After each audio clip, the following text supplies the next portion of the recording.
네덜란드의 화가 요하네스 베르메르의 그림을 모티브로 17세기의 동서무역을 그려낸 캐나다 역사학자 티모시 브룩의 책 베르메르의 모자. 중국을 주 무대로 한 이 책에는 약 한 세기 전 명나라 해안을 휩쓸던 해적 집단 왜구에 관한 흥미로운 대목이 등장한다. 소수의 왜구를 20배가 넘는 명군이 당해내지 못했다는 것.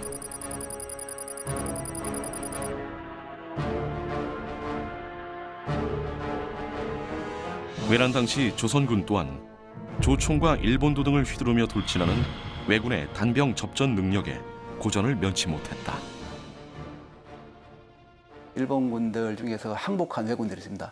항복한 왜군들이 왔을 때 우리가 여러 군데 이제 활동을 했는데 국방에 보냈더니 한번 그 여진족 달자라고 부르는데 달자 100여명하고 우리 일본의 그 항복한 왜군 13명이 싸웠는데 그 달자들이 다 죽고 왜군들은 5명만 죽고 8명이 살았습니다.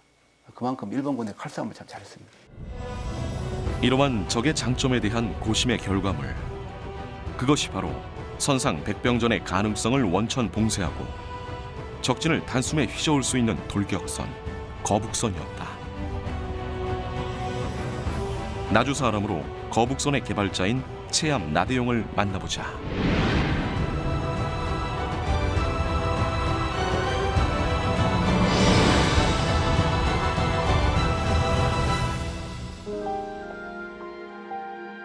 나주 문평면 오룡마을.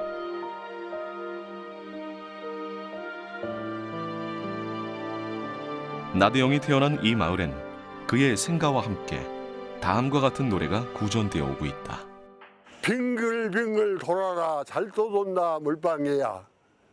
비바람 거친 파도 걱정일랑 하지 마라.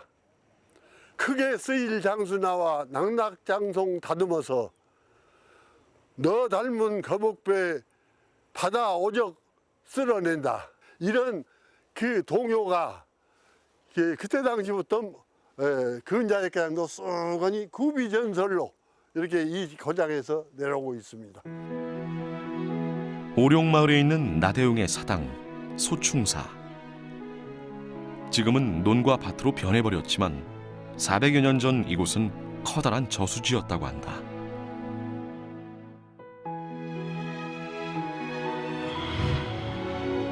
불과 1970년대까지만 해도 일부 물이 차 있었음을 당시의 신문 기사를 보면 알 수 있다. 나대용이 이 방죽에서 물방개가 헤엄치는 모습을 보고 거북선의 아이디어를 얻었다는 것이 구전 가요의 내용이다. 전설의 진위 여부와 관계없이 나대용은 배와 친숙한 인물이었을 것으로 추정된다. 과거 배의 달이라고 불렸다는 기적비 앞의 너른 평야는 400여 년 전 영산강의 지류인 고막 원천이 흐르던 곳이기도 하다. 필시 나대용은 영산강을 오가는 수많은 배들을 보거나 이용하며 선박에 대한 감각을 익혔을 것이다. 또한 조선의 주요 조운로였던 영산강은 왜구가 노리는 표적이기도 했다. 그것을 이용해서 일본 해구들이 도령놈들이 그 배를 타고 역가장 거실로 올라와서 행패를 부르는 걸 보다 못해서 거기에서 무엇인가 배를 갖다 씌워야 되겠다는 이런 구상을 하게 됩니다. 조선 성종 때인 1479년 전라도 여수에 오늘날의 해군사령부 격인 전라좌수영이 설치된다. 당시 남해안에 자주 출몰하던 왜구를 무찌르기 위한 것으로 이후 400여 년간 이곳은 조선 수군의 본거지로 활용됐다. 임진왜란 발발 1년 전인 1591년 전라좌수영에 수사로 부임한 이순신은 나대용이 선박 건조에 탁월한 재능이 있음을 알아보고 그를 발포로 보낸다. 당시 발포는 전라좌수영 산하의 5개 해군 기지 중의 하나로 현재에도 발포 진성이 남아있으며 이순신 자신이 1580년부터 1년 6개월 동안 만호로 근무했던 군사적 요충지이기도 하다. 나대용 장군을 여기다 배치를 한 걸 보면 그 발포 뒤쪽에 있는 산들이 요즘으로 말하면 그린벨트였습니다. 그래가지고 거기를 이제 나무를 보호하는 곳인데 배 만드는데 주요한 어떤 그 자원이 됐던 거죠. 이런 것들을 이용해서 배도 만들고 잘 전방을 감시하도록 해라 이렇게 해서 발포 과장으로 임명했다는데 약간 특징이 좀 있습니다. 천혜의 항구이자 나무가 많아 선박 건조에는 최적의 장소인 발포. 당시 배를 만드는 조선소였던 이곳 굴강을 무대로 나대용은 자신의 재능을 유감없이 발휘했을 것이다. 나대용 스스로도 이순신 휘하에서의 주요 보직이 전선감조, 즉 배 만드는 일이었음을 밝히고 있다. 당시 조선의 주력 전함인 판옥선은 1555년 을묘 외변 이후 왜구에 대한 대비책으로 개선된 배로 임진왜란 당시의 승선 인원은 약 120에서 130여 명이었다고 한다. 그전에는 노를 젓는 객군들이나 전투를 하는 전투원들이 한 공간에서 이제 전투를 하다 보니까 전투의 효율성이 좀 부족했습니다. 그런데 이제는 상갑판에는 전투원들이 이제 전투를 하고 또 하갑판에는 노를 젓는 객군들이 수용돼 가지고 이제 안전하게 보호를 받으면서 노를 저을 수 있었던 이런 것들이 하나의 특징이고요. 일본 배보다도 상당히 높기 때문에 높은 곳에서 낮은 곳을 향해서 이렇게 전투를 하다 보니까 전투의 효율성이 있었고, 특히 견우장대한 판옥선에는 천지현황의 대형 총통을 탑재할 수 있어 외선에 대한 장거리 포격이 가능했다.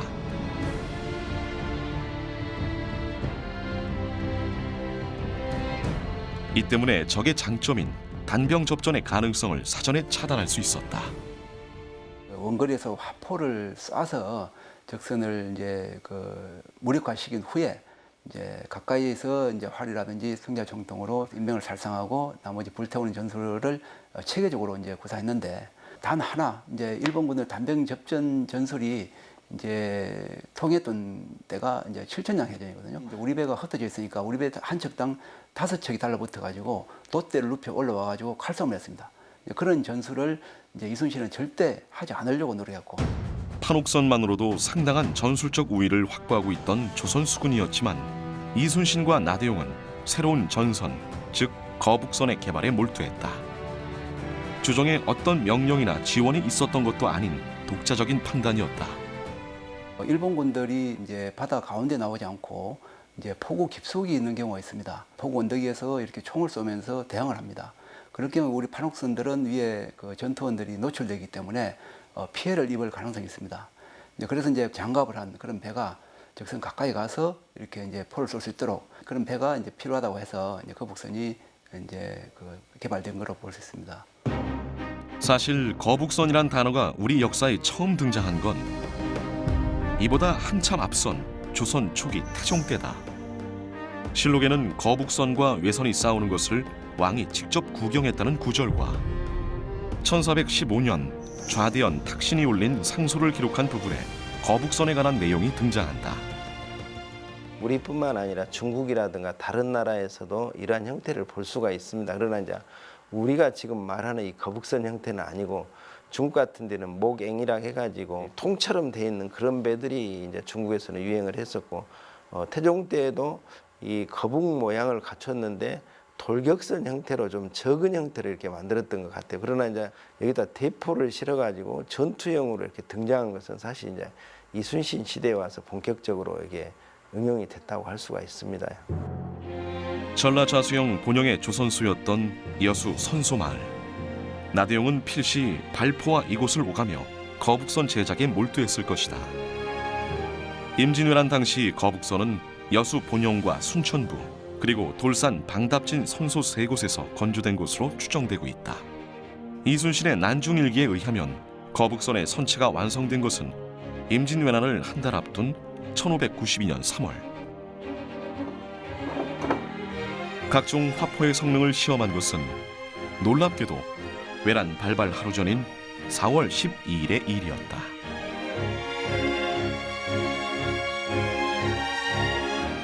거북선의 방포 시험이 있던 다음 날, 왜군 선봉대 1만 8천 명이 부산에 상륙한다.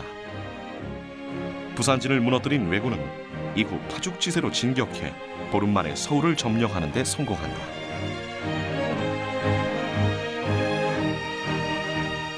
이순신이 전쟁에 발발을 안 것은 나흘 뒤 스산한 봄비가 내리던 날이었다.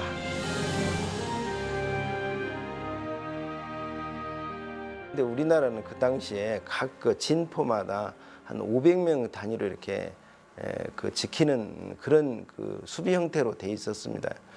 그런데 그 16만 5천 명 정도에 달하는 이 거대한 병력들이 갑자기 상륙을 해가지고 대단히 공격을 감행을 하다 보니까 이들을 막기 위해서는 사실은 역부족이었습니다. 왜군은 육군이 빠른 속도로 북진하는 사이 수군 역시 남해를 돌아 전라도를 공략하고 북상하는 육군의 보급을 막는다는 작전을 세운다.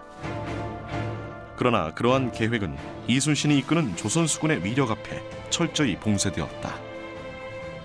나대용 역시 최전선에서 큰 활약을 펼쳤는데 조선 수군의 첫 승전인 옥포해전에서 적선 2척을 포획하는 전과를 올린다. 충무공 전서 등의 사료에 의하면 이후 벌어진 사천 전투에서 나대용은 왼쪽 다리에 총상을 입고도 계속 전투를 지휘했고 충무공에 의해 그 사실이 보고되었다고 기록돼 있다. 1592년 음력 5월 29일에 벌어진 사천해전.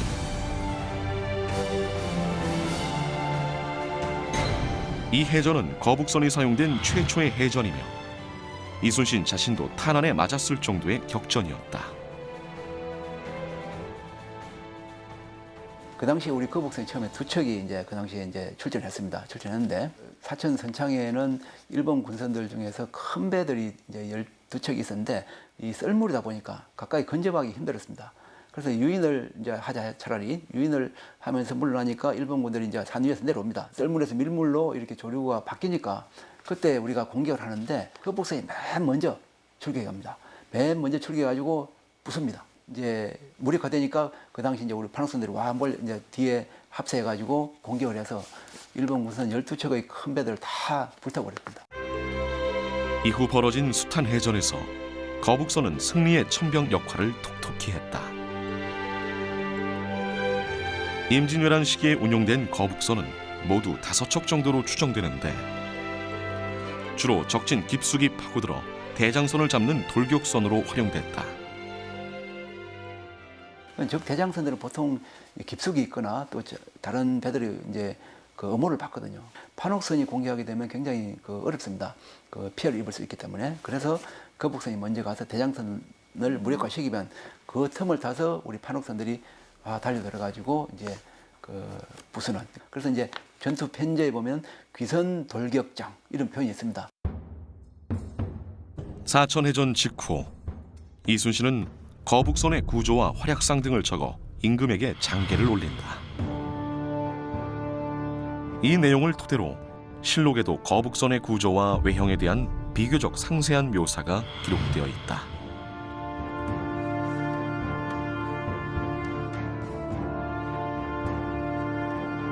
(19세기) 말에 그려진 해진도, 충청, 전라, 경상, 삼도 수군의 합동 기동훈련 모습을 그린 작품인데 흥미로운 것은 조선 후기에도 거북선의 숫자가 상당히 많다는 점이다.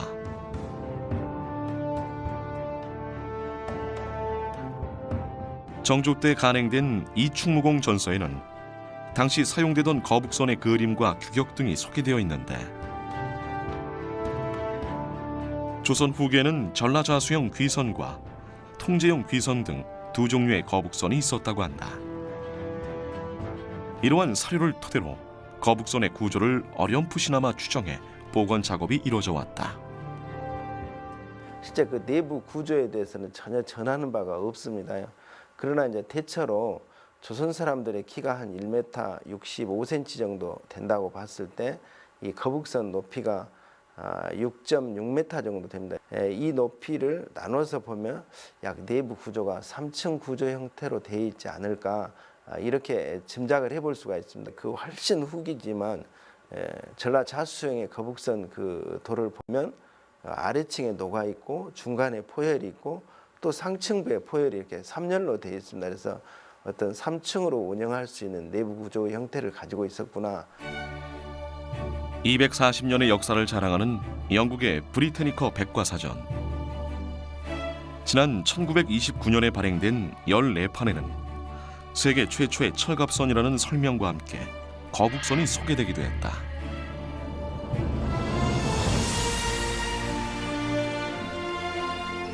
그동안 당연한 상식으로 인식해온 철갑 거북선. 하지만 실제로는 그렇지 않았을 것이라는 반론도 만만치 않다.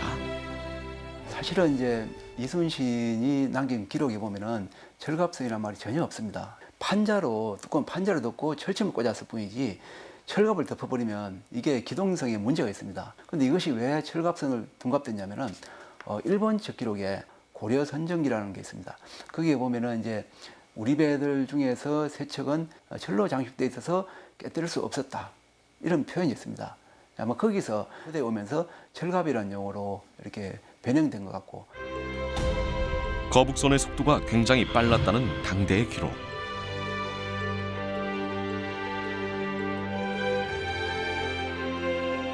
만약 철갑을 덮었다면 당시의 기술로는 그만한 속도를 내기가 어려웠을 것이라는 짐작이 가능하다. 때문에 상당수의 학자들은 목판만 덮었을 것으로 추정하고 있다. 물론 적의 화공 가능성에 대비해 얇은 철판을 댔을 것이라는 반론도 여전히 유효한 상태다. 어쨌든 거북선은 적진을 뚫고 다니며 언제나 승리한 당대 최고의 포함인 것만은 분명하다. 행주대첩의 영웅이자 임진왜란 당시 도원수였던 권율은 거북선을 만든 나대용이 없었다면 이순신 장군의 무공도 없었을 것이라는 평가를 내리기도 했다. 전란 중에 강진현감과 금구현령 등을 지내기도 한 나대용.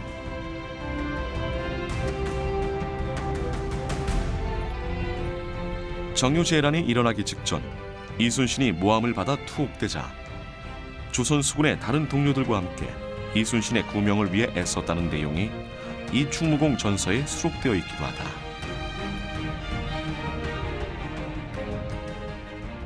한첩 요실화를 통해서 거짓 삐라를 뿌려서 이제 조정과의 불화를 만들어서 이순신을 투옥시킵니다. 거의 사형 당할 위치까지 이렇게 갔는데 자기 희하에 있었던 낮은 군관들, 지금 나대용이라든가 또 송희립이라든가 이런 분들이 이제 풀어주세요 구명을 하는데 사실 선조가 미동하지 않습니다.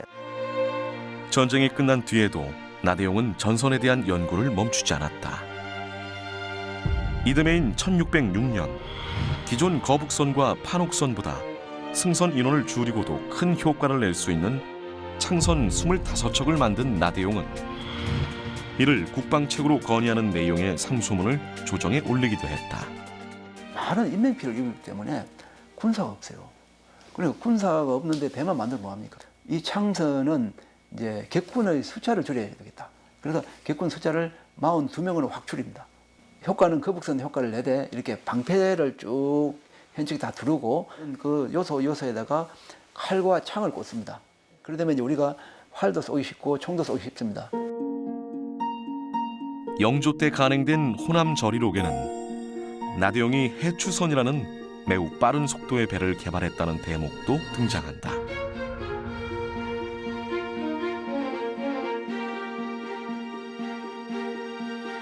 조선 최고의 선박 기술자이자 무장이었던 나대용. 그의 제사는 특이하게도 해마다 4월 21일 과학의 날에 올려지고 있다.